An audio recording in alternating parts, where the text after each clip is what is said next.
එමෝටම සුබ දවසක් සුබ ගමනක් අයිබෝන් මේ අයියා කවුද කියලා නේ බලන්නේ මෙයා තමයි මගේ ගිය පාර වාර්තාවට සහභාගී කරපු අයියා ඒ වෙනකොට එයාගේ නමත් මතක නැහැ අයියාගේ මුණත් මතක නැහැ ඒකට ගොඩාක් ලැජ්ජ වෙනවා මම අයියා මම අනිවාර්යයෙන් සමා වෙන්න තරහ වෙන්න එපා මේ පාර වාර්තාව ඉවර කරලා මේ මොකද නම මදවච්චි බස් හෝල්ඩ් එකට ගිහලා මම ආන්සි වුණා අදින් නතර වෙනවා කියලා බස් වලින් නතර වෙනට ගියනකොට අයියා ෂෝල්ඩර් අත ගාලා පුතේ ඔයා විග්නේෂ් නේද කියලා ඇහුවා ඔව් කියලා කිව්වා කිව්වට පස්සේ ඔයා ගිය පාර වාර්තාවට මම සහභාගී කරා මතකයිද කියලා ඇහුවා අයියාගේ එතකොට අයියා කියනකොට තමයි අයියා මට මතක් වුණේ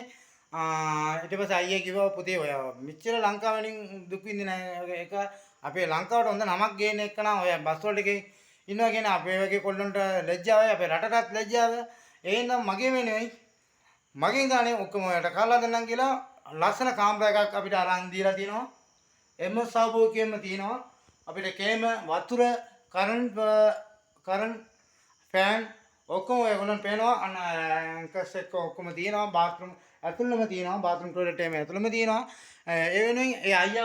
අයියාගේ නම වෙනුවෙන් අයියාත් කතා කරනවා දැන් පොඩ්ඩක් අහගන්න කට්ටියටම ආයිබෝවන් මම ගිය පාරත් මේ විග්නේෂ් උදව් කරා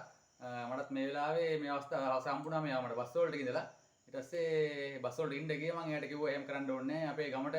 ලොකු ශක්තියක් මම යනවා කියන ආඩම්බරයක් මේ ඒ නිසා මෙයාට මම ගියා පාර සපෝට් දුන්නා මේ පාර උපරිම සපෝට් එක මම මෙයාට දෙනවා මේ පාර මගේ වියදමේ මං ගානේ මේ රූම් එක අරන් දීලා දිනවා මෙයාට ගොඩාක් ස්තුතියි අයියා